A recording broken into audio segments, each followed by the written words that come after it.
গাজায় গণহত্যার পর এবার পশ্চিম তীরের ফিলিস্তিনিদের ওপর গণহত্যা চালিয়ে যাচ্ছে ইসরায়েলি বাহিনী ও অবৈধ বসতি স্থাপনকারী সন্ত্রাসীরা। শুক্রবার তাল গ্রামে 4 ফিলিস্তিনিকে গুলি করে হত্যা করে ইহুদিরা। পুড়িয়ে দেয়া হয় বাড়ি, গাড়ি ও ফসলি জমি। মারা গেছে 2 ইসরায়েলি সেনাও। এই ঘটনায় প্রধানমন্ত্রী নেতানিয়াহু নির্দেশের পর পশ্চিম তীরে ব্যাপক অভিযান শুরু করেছে ইসরায়েলি বাহিনী। একের পর এক গুলি, আর এসব গুলি করা হচ্ছে নিরীহ ফিলিস্তিনিদের উপর। মুহূর্তেই মাটিতে লুটিয়ে পড়েন 4 ফিলিস্তিনি। চারদিকে তখন আর্তচিৎকার। শুক্রবার পশ্চিম তীরের তাল গ্রামে এভাবেই ফিলিস্তিনিদের উপর গুলি চালায় ইসরায়েলি বাহিনী ও অবৈধ বসতি স্থাপনকারী অস্ত্রধারীরা। হামলার শিকার হওয়া ফিলিস্তিনিদের উপর যখন গুলি চালাচ্ছিল ইহুদিরা, তখন একজন ওই বন্দুক কেড়ে নিয়ে উল্টো ইহুদিদের উপর গুলি চালায়।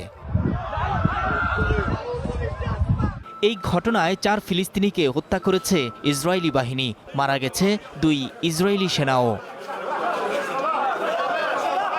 এর আগে গোটা এলাকায় ফিলিস্তিনি ঘরবাড়িতে তাণ্ডব চালায় ইসরায়েলি ইহুদি অবৈধ বসতি স্থাপনকারীরা। পুড়িয়ে দেয় ঘরবাড়ি ও গাড়ি।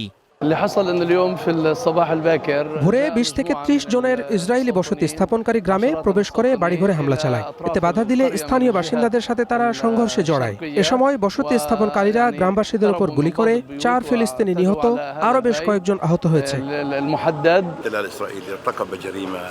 বসতি স্থাপনকারীদের থামানো যাচ্ছে না, কেউ তাদের বাধাও দিচ্ছে না। দিন দিন তাদের বর্বরতা ও সহিংসতা বেড়েই চলেছে।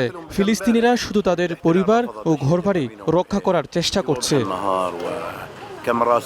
এদিকে শুধু হত্যা করেই ক্ষান্ত হয়নি ইসরায়েলি বাহিনী। দিনের বেলায় প্রকাশ্যে জানাজার নামাজ আদায় নিষিদ্ধ করেছে। বলেছে, গভীর রাতে সামান্য কজন আত্মীয় স্বজন নিয়ে ফিলিস্তিনিদের লাশ দাফন করতে হবে। বিপরীতে দিনের বেলায় বিপুল সংখ্যক মানুষের উপস্থিতিতে শেষকৃত্য করা হয়েছে ইসরায়েলি 2 সেনার। সেনা নিহতের ঘটনায় চটেছেন ইসরায়েলি প্রধানমন্ত্রী বেনিয়ামিন নেতানিয়াহু। তিনি নিজেদের অবৈধ বসতি স্থাপনকারীদের নিয়ন্ত্রণ তো নয়, উল্টো আরও শক্ত অভিযান শুরুর নির্দেশ দিয়েছেন ইসরায়েলি বাহিনীকে। এ ধরনের সংঘাতের বিষয়ে উদ্বেগ প্রকাশ করেছে 20টি ইসরায়েলি মানবাধিকার সংস্থা। অধিকৃত পশ্চিম তীরে বসতি স্থাপনকারী মিলিশিয়া ও ইসরায়েলি বাহিনীর সহিংসতা বন্ধে অবিলম্বে পদক্ষেপ নিতে আন্তর্জাতিক সম্প্রদায়ের কাছে আহ্বান জানিয়েছে সংস্থাগুলো। নূর মোহাম্মদ, স্টার নিউজ।